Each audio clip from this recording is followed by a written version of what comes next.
Bangladeshi bakery স্টাইলে sandwich make করা try করেছিলাম ওই দিন। আর সাথে একদম ইজি একটা পাউন্ড কেক রেসিপি থাকবে।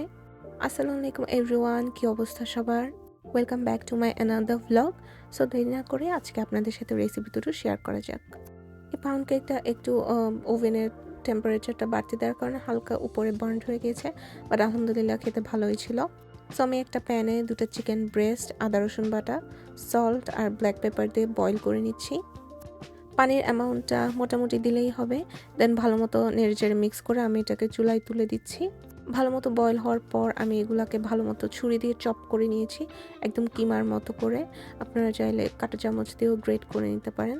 দেন আমি সফট ব্রেড নিয়ে নিয়েছি, আর ব্রেডের চারপাশে যে এক্সট্রা স্লাইসেসগুলো থাকে সেগুলো আমি কাট করে নিচ্ছি। এরপর রুম টেম্পারেচারে থাকা কিছুটা বাটার প্রত্যেকটা ব্রেড স্লাইসে ইভেনলি স্প্রেড করে নিচ্ছিলাম। আর আমি ব্রেডগুলোকে একটা একটার উপর দিয়ে তারপর কাট করে নিচ্ছি, তাহলে খুব সুন্দর একটা স্যান্ডউইচের শেপ আসবে।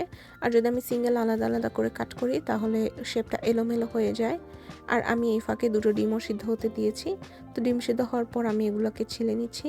গ্রেটারে গ্রেট না করে আমি এবার চিন্তা করেছি যে ছুরি দিয়ে চপ করে নিব, তাহলে এটা যখন খাওয়ার সময় ভালো মতো টেস্ট আসে। গ্রেটারে গ্রেট করে নিলে একদম মিহি হয়ে যায়। তো আমার কাছে মনে হয় যেন চপ করে নিলেই সেটা আরও ভালো টেস্ট দেয়। সো আমি এটাকে চিকেনের সাথে মিক্স করে নিচ্ছি। আর এই ফাঁকে আমি কিছু শসা আর লেটুসকেও একদম ভালো মতো চপ করে নিচ্ছি। That's it. আর এরপর কিছু মেয়োনেজ আর কিছু জিনিস মিক্স করে নিব। আমি এখানে টেস্কোর মেয়োনেজটা ইউজ করেছি, কেনা মেয়োনেজ। আপনারা চাইলে ঘরে বানানো মেয়োনেজ ইউজ করতে পারেন। তারপর হালকা একটু চিনি, তারপর ভালো মতো ব্ল্যাক পেপার আর একটু লেবুর রস দিব। লবণ একটু কম হয়েছিল তাই আমি লবণটা দিচ্ছি। ফার্স্টে আমি মেয়োনেজের অ্যামাউন্টটা একটু কম রেখেছিলাম, এরপর আমার কাছে মনে হয়েছিল যে বেশি কম হয়ে গেছে, তাই আমি আর একটু মেয়োনেজ অ্যাড করে নিচ্ছি। এরপর ভালো মতো মিক্স করে লবণটাও চেক করে নিলাম। দেন আগে থেকে রেডি করে রাখা ব্রেডগুলোর মধ্যে আমি চিকেনের স্টাফিংটা দিয়ে দিচ্ছি। আলহামদুলিল্লাহ খেতে অনেক মজার এটা। লেটুস দেওয়া ট্রাই করবেন, তাহলে এটা খেতে অনেক মজা লাগে। এরপর আমি ভালো মতো ফিল করে নেওয়ার পর একটা ব্রেড আরেকটা ব্রেডের উপরে দিয়ে দিচ্ছিলাম। এটা যেন ড্রাই না হয়ে যায়, তাই আমি এটাকে ক্লিয়ার র্যাপ দিয়ে র্যাপ করে রেখে দিব পরে। সো আমি সেম ওয়েতেই সবগুলো ব্রেডকে একটার পর একটা এইভাবে স্টাফিং দিয়ে দিয়ে রেডি করে নিচ্ছি।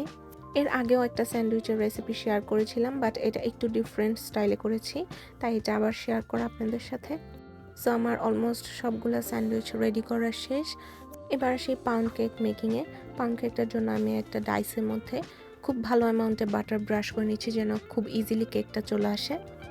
এরপর আমি একটা বোল নিয়ে নিব, আর বোলের মধ্যে রুম টেম্পারেচারে থাকা কিছুটা বাটার অ্যাড করে নিয়েছি, 1/4 কাপের মতো।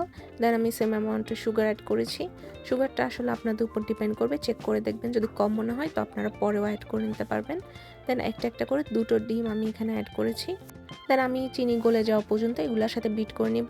এ পর্যায়ে যদি আপনার চিনি কম মনে হয় তাহলে আরেকটু চিনিও অ্যাড করতে পারবেন। দেন আমি এখানে 1.5 কাপের মতো ময়দা অ্যাড করেছি, 1.5 কাপ থেকে 2 চামচের মতো কম হবে। দেন 1 টিস্পুন বেকিং পাউডার, একদম 1 চিমটে বেকিং সোডা ইউজ করেছি। আর এগুলাই আমার শুকনো উপকরণ।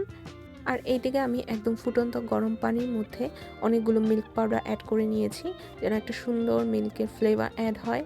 আমি এখানে এক্সট্রা কোনো ভ্যানিলা এসেন্সও ইউজ করিনি, বাট এটা স্মেল অনেক বেশি সুন্দর হয়। তো আমি এটা ব্যাটারটা মিক্স করার সময় অল্প হাতে আলতো করে করে ওই যে বয়লিং মিল্কটা অ্যাড করেছি, আর ব্যাটারটা রেডি। এরপর আমি 160 ডিগ্রিতে প্রিহিটেড ওভেনে বেক করে নিয়েছি। এই তো আমার দোনোটা রেসিপি রেডি। ভালো থাকবেন সবাই, আল্লাহ হাফেজ।